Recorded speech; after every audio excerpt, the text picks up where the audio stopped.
소요리 문답 11번째 시간입니다. 질문: 하나님의 섭리하시는 일이란 무엇입니까? 답: 하나님의 섭리하시는 일이란 그의 모든 피조물과 그들의 활동을 지극히 거룩하고 지혜롭고 능력있게 보존하고 다스리는 것입니다. 섭리는 창조의 목적을 달성하기 위한 하나님의 통치 원칙입니다. 섭리는 하나님께서 창조하신 인간을 포함하여 이 세상 모든 만물들을 하나님께서 계획하신 대로 굳건하게 하시는 하나님의 뜻, 하나님의 방법을 말합니다. 즉 한마디로 말하면 모든 것이 하나님의 손안에 있는 것입니다. 하나님은 그의 예정을 창조 사역뿐만 아니라 섭리의 사역에서도 이루어 가십니다. 요리문답은 하나님의 섭리에 두 가지 역할이 있음을 가르칩니다. 첫 번째는 보존하는 것이고 두 번째는 다스리는 것입니다. 섭리의 대상은 하나님께서 창조하신 모든 창조물들 그리고 그들의 행동들입니다. 섭리에 있어서 가장 핵심적인 가르침은 이것이 프로그래밍 된 것이 아니라는 점입니다. 하나님께서 세상 만물을 포함하여 우리의 모든 행동을 정하시되 우리가 알 수 없는 그 섭리의 방법에 따라서 행하신다는 겁니다. 이제 하나님의 섭리에 대해서 살펴보겠습니다. 하나님의 섭리가 어떠한 영역에서 어떻게 이루어지고 있는지를 보는 거죠. 첫 번째는 자연에 대한 완전한 하나님의 통제를 말합니다.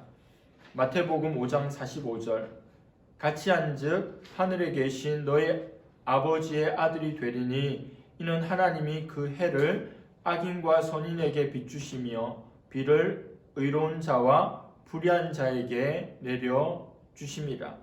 하나님의 자연 계시와 같은 것입니다. 하나님께서 그 태양을 의인에게, 선한 사람에게, 그리고 악인에게도 동일하게 비추시고 비도 의로운 자와 불의한 자에게 공평하게 내려주시는 자연에 대한 통제입니다. 시편 104편 14절입니다. 그가 가축을 위한 풀과 사람을 위한 채소를 자라게 하시며 땅에서 먹을 것이 나게 하셔서 풀을, 채소를 나게 하셔서 짐승들과 사람이 먹게 하는 하나님이 이 자연에 대한 통제를 이루어 가시는 말씀이죠. 두 번째는 지구상에 거하는 모든 민족들에 대한 말씀입니다. 다니엘서 4장 25절 왕이 사람에게서 쫓겨나서 들짐승과 함께 살며 소처럼 풀을 먹으며 하늘 이슬에 젖을 것이요 이와 같이 7대를 지낼 것이라. 그때에 지극히 높으신 이가 사람의 나라를 다스리시며 자기 뜻대로 그것을 누구에게든지 주시는 줄을 아시리이다. 다니엘의 배경이 되었던 그 제국의 왕조차도 사람들 사이에서 쫓겨나서 들짐승과 함께 살며 소처럼 풀을 먹고 하늘 이슬에 젖게 된다는 겁니다. 최고의 권력자, 최고의 왕이라 할지라도 하나님께서 가장 낮은 자리로 보내시면 그렇게 된다는 거죠. 지극히 높은 자, 또 나라를 다스린 자도 하나님께서 하나님의 뜻대로 이루어 가시는 겁니다. 누구에게 그 권세를 주시든지 누구에게 그 왕자를 주시든지 그렇게 된다는 거죠. 우리나라도 대통령 선거를 하지 않았습니까? 하나님께서 대통령을 세우신 겁니다. 하나님께서 그렇게 하셨기에 그 결과가 오게 된 거죠. 다니엘 2장 21절입니다. 그는 때와 계절을 바꾸시며 왕들을 폐하시고 왕들을 세우시며 지혜자에게 지혜를 주시고 총명한 자에게 지식을 주시는도다. 역사의 수레바퀴를 돌리시는 하나님께서 각 제국의 각 나라의 그런 왕들도 세우시기도 하고 폐하시기도 하고 세우시기도 하고 폐하시기도 하고 지혜자에게 지혜를 주시고 총명한 자에게 지식을 주시는 것. 다니엘서의 기록자 다니엘에게 지식과 지혜를 주신 분이 바로 우리 하나님이십니다. 그렇게 모든 민족들을 섭리해 가시는 거죠. 세 번째로 하나님이 세상의 모든 개개인들도 완전하게 통치하고 계십니다. 사무엘상 2장 6절에서 8절입니다. 여호와는 죽이기도 하시고 살리기도 하시며 수월에 내리게도 하시고 거기서 올리기도 하시는도다. 여호와는 가난하게도 하시고 부하게도 하시며 낮추기도 하시고 높이기도 하시는도다.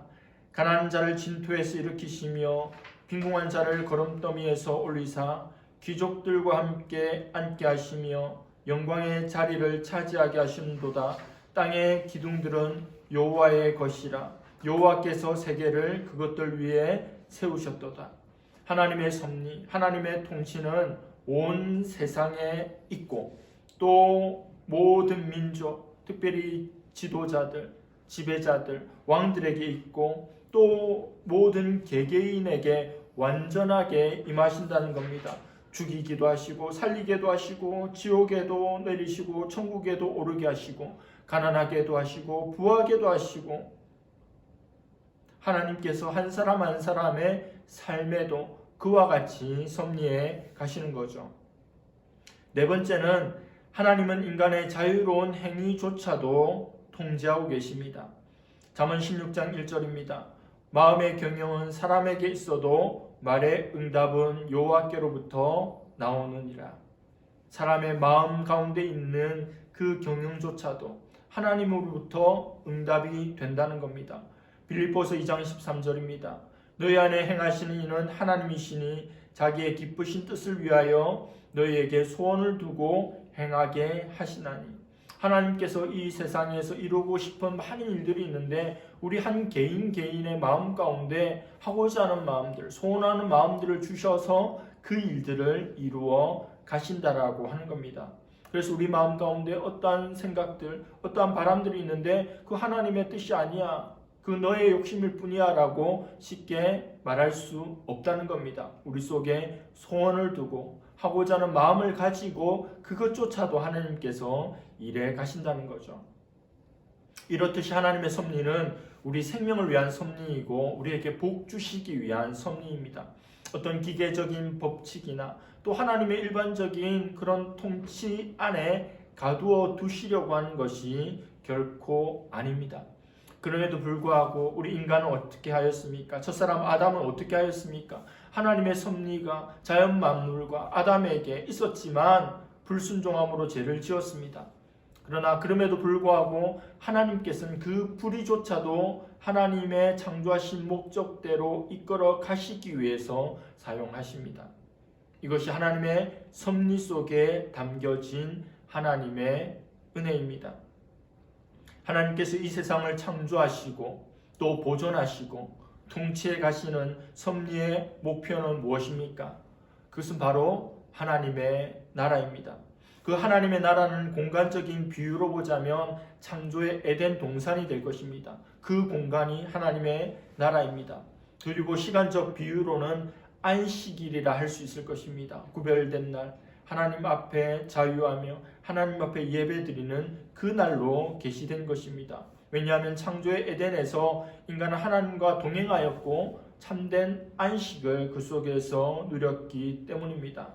성 어거스틴이 이야기하였습니다. 우리는 주님 안에 거하기 전까지 완전한 진정한 안식을 누리는 것이 아닙니다 라고 하였습니다. 하나님의 섭리가 우리 삶 가운데 있습니다. 이 나라 이민족 가운데 있습니다. 코로나로 신음하고 있는 전 세계 가운데 하나님의 섭리가 있는 것입니다. 확진자의 수가 날마다 많아지고 수십만 명이 고통을 당하고 또 많은 이들이 죽어가지만 그 가운데도 진노 중에서도 긍휼을 잊지 아니하신 하나님처럼 오미크론이 사람의 치명률도 낮추고 그것도 그저 감기보다 조금 더 강하게 하나님께서 만드신 것도 하나님께서 우리에게 베풀어 주시는 은혜와 긍휼인 것을 기억할 수 있기를 바랍니다. 나를 향한 섭리를 기억하고 하나님이 행하실 일들을 바라며 믿음으로 나아갈 수 있는 우리가 되기를 바랍니다. 기도하겠습니다. 하나님 아버지, 소요리 문답 10일 문답을 통하여 하나님의 섭리를 보았습니다. 하나님 온 세상과 우리 인간사와 우리 각 개인의 삶 가운데 보존하시고 통치하심을 바라보았습니다.